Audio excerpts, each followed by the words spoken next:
Hello. देखिए, आज हम देखते हैं कारा में लैंगिक जनन। ठीक है, तो अगर हम कारा में लैंगिक जनन की बात करेंगे तो सबसे पहले तो देखो, हम ये बात जान लें कि कारा के जो लैंगिक जननांग है, मतलब कि पूधानी और स्त्रीधानी जो है, अंडधानी सॉरी, ये क्या है, बहुत ही एडवांस टाइप के माने गए हैं। ठीक है, प्रगत हैं। क्योंकि इनके ऊपर है ना, जैसे ब्रायोफाइट में जैकेट आवरण पाया जाता है ना, इस तरीके का एक आवरण पाया जा रहा है जो कि इसके एडवांस कैरेक्टर को शो कर रहा है। ठीक है, आगे आ जाएगा वो सब। हम देखिए पढ़ना शुरू करते हैं। कारा में अत्यंत प्रगत प्रकार का विषम युग्मकी लैंगिक जनन पाया जाता है। भाई इसमें कैसा होगा, प्रगत मतलब कि एडवांस्ड विषम युग्मकी लैंगिक जनन पाया जाएगा। इसमें अन्य शैवालों की तुलना में अत्यंत जटिल जननांग पाए जाते हैं। बताया ना कि भाई और सवालों में सरल प्रकार के जननांग पाए जा रहे हैं, इसमें जो जननांगों की संरचना है वो काफी जटिल पाई जा रही है। ठीक है, जैसे जैसे एडवांस होते जाएंगे कैरेक्टर, इनकी जटिलता बढ़ती जाएगी। नर जननांग पूधानी अथवा ग्लोब्यूल तथा स्त्री जननांग अंडधानी अथवा न्यूक्लियूल कहलाते हैं। एक नंबर के क्वेश्चन में बहुत बार पूछ लिया जाता है कि भाई कारा के नर जननांग का नाम बताइए, या फिर कारा के मादा जननांग का, या फिर स्त्री जननांग का नाम बताइए। ठीक है, तो ये हमें याद रखना है। ग्लोब्यूल जो है वो क्या है, नर जननांग है, और न्यूक्लियूल जो है वो स्त्री जननांग है, मादा जननांग है। कारा की अधिकांश जातियां समजालिक अथवा उभय लिंगाश्रयी होती है। मतलब कि इसकी जो मोस्ट ऑफ जो इसकी स्पीसीज है, प्लांट स्पीसीज है, वो कैसी रहेंगी, समजालिक और उभय लिंगाश्रयी। मतलब कि ग्लोब्यूल और न्यूक्लियल दोनों एक ही प्लांट पर उपस्थित होंगे। कुछ जातियां विषमजालिक अथवा एक लिंगाश्रयी होती है, लेकिन कुछ जातियां कैसी हो सकती हैं, विषम लिंगाश्रयी, मतलब विषमजालिक, मतलब कि अलग अलग इसमें जो होगा शैवाल तंतु। ठीक है, और एक लिंगाश्रयी मतलब कि जो ग्लोब्यूल है वो अलग प्लांट में मिलेंगे, और न्यूक्लियल जो है वो अलग प्लांट में मिलेंगे। जननांग सीमित वृद्धि की शाखाओं में विकसित होते हैं। भाई जननांग जो है वो इसमें जो सीमित वृद्धि की शाखाएं हैं उन पर विकसित होंगे। ग्लोब्यूल तथा न्यूक्लियूल का निर्माण प्राय समकालिक होता है। समकालिक का मतलब है एक समान काल पर, काल मतलब समय, तो लगभग एक जैसे समय पे ये क्या होंगे, परिपक्व होंगे, ग्लोब्यूल भी और न्यूक्लियूल भी। ठीक है, कुछ जातियों में ग्लोब्यूल का विकास न्यूक्लियूल से पहले हो जाता है। मतलब कुछ जातियां ऐसी है जिसमें नर जननांग पहले परिपक्व हो जाएगा तुलना में न्यूक्लियूल के, मतलब कि मादा जननांग के। अब हम बात करते हैं पूधानी अथवा ग्लोब्यूल की। ठीक है, तो परिपक्व पूधानी की आंतरिक संरचना, सबसे पहले हम ये देखेंगे कि एक जो परिपक्व पूधानी है उसकी आंतरिक संरचना किस प्रकार की होगी। देखो, परिपक्व ग्लोब्यूल पीले अथवा लाल रंग की अत्यंत जटिल संरचना है। कैसी संरचना है, पीले अथवा लाल रंग की संरचना है। देखिए क्या क्या हो गया इसमें। इसकी भित्ति 8 कोशिकाओं से बनी होती है, जिसे सील्ड कोशिकाएं कहते हैं। भाई इसके बाहर की ओर कौन सी कोशिकाएं होंगी, सील्ड कोशिकाएं। कितनी होंगी, 8 कोशिकाएं होंगी। सील्ड कोशिकाओं की बाह्य भित्ति में अनेक अंतर्वलन होते हैं। अंतर्वलन का मतलब कुछ इस टाइप के। ठीक है, प्रत्येक सील्ड कोशिका के केंद्र से एक बेलनाकार कोशिका विकसित होती है जिसे मेनोब्रियम, इसका जो केंद्र है वहां से एक कोशिका विकसित होगी, उसको क्या बोल देंगे हम, मेनोब्रियम बोल देंगे। इसका विस्तार ग्लोब्यूल के केंद्र की ओर होता है। वो मेनोब्रियम निकल के ग्लोब्यूल के केंद्र की तरफ वृद्धि करना प्रारंभ कर देती है। ठीक है, मान लो ये एक ग्लोब्यूल है, साइड में इसके सील्ड कोशिका है, इनमें मेनोब्रियम का विकास हुआ और ये केंद्र की तरफ वृद्धि करने लग गई सभी की सभी। ठीक है, मेनोब्रियम के दूरस्थ छोर पर एक अथवा अधिक गोलाकार कोशिकाएं होती है जिसे प्राथमिक कैपिटुलम कोशिकाएं कहते हैं। मतलब दूरस्थ छोर मतलब दूर वाला हिस्सा, मतलब जो केंद्र की तरफ आ रहा है वो।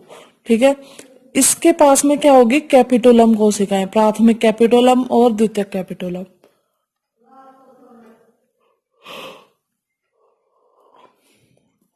इन कोशिकाओं के विभाजन से, भाई जो प्राथमिक कैपिटोलम है इनके विभाजन से क्या बन जाएगी हमारे पास, द्वितीयक कैपिटोलम कोशिकाएं बन जाएगी। इन कोशिकाओं के शीर्ष पर पूधानी तंतु अथवा पुमणुजन तंतु होते हैं। देखो चित्र आगे आएगा, मैं आपको दिखा दूंगी, चलो एक बार दिखा देते हैं। मान लो ये जो है, देखो ये बीच में हमारे पास है प्राथमिक कैपिटोलम, ठीक है। इस चित्र में देखो जैसे कि ये प्राथमिक कैपिटोलम है, इसके विभाजन से क्या बने, द्वितीय कैपिटोलम, और इनके शीर्ष पर क्या लगे हुए हैं, ये तंतु लगे हुए हैं, ठीक है। ये दिख रहे हैं आपको।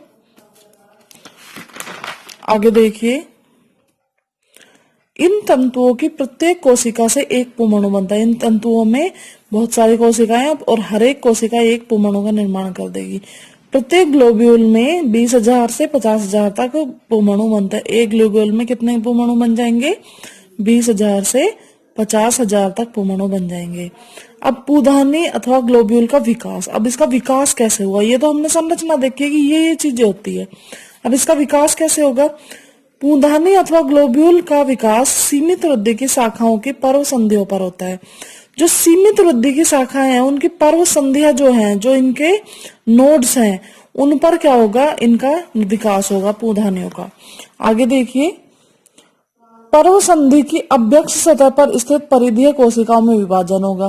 पर्व संधि जो है उसकी अभ्यक्ष सतह है, उसमें परिधि की कोशिकाएं जो है, मान लो ये कोई पर्व संधि है, उसकी परिधि में जो कोशिकाएं हैं, ठीक है, परिधि मतलब किनारे पे, उनमें विभाजन होगा और उससे दो प्रकार की कोशिकाएं बनेंगी। इसमें जो बाहर वाली कोशिका होगी वो तो होगी पूधानी प्रारंभिक कोशिका, और अंदर वाली कोशिका होगी वो होगी, वो क्या करेगी, वापस से डिवीजन करेगी, ठीक है। जब ये पुनः डिवीजन कर लेगी तो इसमें जो नीचे वाली कोशिका होगी वो पर्व कोशिका बन जाएगी और ऊपर वाली होगी पूधानी की आधारीय पर्व संधि, ठीक है। इसका मतलब ये कि जहां पे पूधानी अब विकसित होगी, ठीक है, इसके ऊपर बनेगी पूधानी, ये इसको एक बेस प्रदान करेगा, आधार प्रदान करेगा, ठीक है। अब देखिए, पूधानी जो प्रारंभिक, जो हमारे पास बाहर वाली कोशिका थी, जो पूधानी प्रारंभिक के रूप में काम कर रही है, तो इससे हमें क्या मिलेगा, इसके विभाजन से एक तो व्रंत कोशिका बन जाएगी, एक पूधानी मात्र कोशिका बन जाएगी। व्रंत कोशिका कहाँ से जुड़ जाएगी, मतलब ये तो आधार बना दिया इसका, ठीक है, आधार के ऊपर इसको जोड़ने वाला व्रंत होगा। मान लो ये आधार है, ये व्रंत है, इसके ऊपर ये सारा सिस्टम लगेगा, ठीक है। तो व्रंत कोशिका और पूधानी मात्र कोशिका। अब पूधानी मात्र कोशिका मतलब क्या होगी, विभाजन करके 4 कोशिकाएं बना देगी, 4 से फिर 8 कोशिकाएं बना देगी, ठीक है। जब ये 4 कोशिकाएं होती है तो चतुर्भुजी मतलब कि चतुष्क के रूप में व्यवस्थित होती है, ठीक है। और 8 कोशिकाएं जब होती है तो इसको अपन बोल देते हैं अष्टांशक, क्योंकि इसमें 8 कोशिकाएं हैं तो इसको बोल देंगे अष्टांशक। अब इस अष्टांशक में और ज्यादा विभाजन होंगे और बहुत सारी कोशिकाएं बनके क्या होगा, वो 3 परतों में विभाजित हो जाएगी। बहुत सारी कोशिकाएं 3 लेयर्स में विभाजित हो जाएंगी, जिसमें क्या है, जो इसकी बाह्य कोशिका है, मतलब बाह्य परत है, वो तो क्या बना लेगी, सील्ड कोशिका। मध्य परत है मेनोब्रियल कोशिका और अंतः परत प्राथमिक कैपिटोलम कोशिका। प्राथमिक कैपिटोलम से द्वितीय कैपिटोलम कोशिकाएं बन जाएगी और कभी कभी इनसे क्या है, तृतीय कैपिटोलम भी बन सकती है। आगे इन द्वितीय कैपिटोलम पे क्या बनता है, पुमणुजन तंतु लगते हैं और उन तंतुओं का ही तो प्रत्येक कोशिका पुमणु बनाती है। देखिए आगे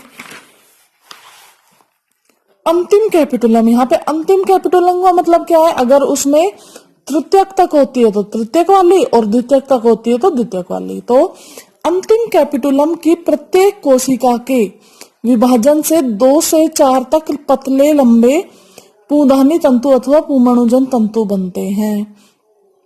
ये विभाजन करके तंतुओं का निर्माण करेगी। अब इन तंतुओं की प्रत्येक कोशिका एक केंद्र की होती है तथा प्रत्येक कोशिका कायांतरित होकर एक पुमणु बनाती है।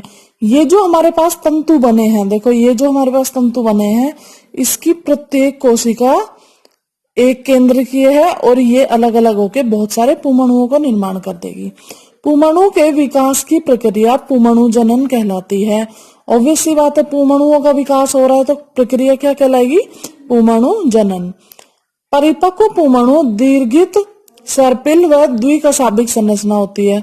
जो हमारा एक परिपक्व पुमणु है, अब यहाँ पे जो हमारे पास पुमणु है वो पूरे तरीके से पुमणु नहीं बना है। अब इसमें जब दो दो कशाभिकाएं और आ जाएंगी तब ये क्या होएगा, परिपक्व पुमणु बनेगा। तो परिपक्व पुमणु कैसा है, दीर्घित सर्पिल व द्विकशाभिक संरचना। देखिए बड़ा है, सर्पिल है और दो कशाभिकाएं हैं। ठीक है, इस चित्र में हम आपको दिखाने वाले हैं न्यूक्लियोल। देखो ये जो कोशिकाएं हैं, ये देखिए ये जो कोशिकाएं हैं ये है सील्ड कोशिकाएं। ठीक है, ठीक है, ये इसका बेस है। इसके ऊपर ये यहाँ पे क्या लगी हुई है, देखो ये सील्ड कोशिकाएं हैं। इसके अंदर मतलब इन कोशिकाओं से ही विकसित और केंद्र की ओर बढ़ी हुई क्या है, मेनोब्रियम। मेनोब्रियम के आगे हमारे पास प्राथमिक कैपिटुलम है, द्वितीयक कैपिटुलम है और उसके बाद ये तंतु। ठीक है, इनसे हमें, इन कोशिकाओं से पुमणुओं का निर्माण हो जाएगा और इनमें जब दो दो कशाभिकाएं आ जाएंगी तो ये परिपक्व पुमणु बन जाएगा। ठीक है, ये भी ग्लोब्यूल का ही चित्र दिखाया गया है। देखो ये यहाँ पे ये सील्ड कोशिकाएं हैं, ये यहाँ पे प्राथमिक कैपिटुलम और ये द्वितीयक कैपिटुलम, इनके ऊपर ये तंतु। ठीक है, ये वाली द्वितीयक है, ये प्राथमिक है, ये तंतु लगे हुए हैं। ठीक है, ये हमारा एक परिपक्व पुमणु है। देखिए ये दीर्घित है और सर्पिल है और इस पे दो कशाभिकाएं हैं। अब देखिए पुमणुओं का विमोचन कैसे होगा। पुमणुओं के परिपक्व होने पर पूंधानी की सील्ड कोशिकाएं एक दूसरे से अलग हो जाती है। सील्ड कोशिकाओं ने तो इनको एक मतलब परिधि या फिर एक सीमा प्रदान की हुई है। अगर वो सील्ड कोशिकाएं हट जाएंगी तो पुमणु मुक्त हो जाएंगे। तो सील्ड कोशिकाएं एक दूसरे से अलग हो जाती है। पुमणुजन्य या पूंधानी तंतु अनावृत हो जाता है। अब ये खुल जाएंगे तंतु। जल के संपर्क में पुमणु मात्र कोशिकाओं का जिलेटिनीकरण हो जाता है तथा पुमणु मुक्त हो जाते हैं। ठीक है, जैसे ही जल संपर्क में आएगा तो पुमणु मात्र कोशिकाओं का जिलेटिनीकरण हो जाएगा और पुमणु मुक्त हो जाएंगे। ठीक है, तो आगे हम अंडधानी के बारे में पढ़ेंगे अगली वीडियो में। Thank you.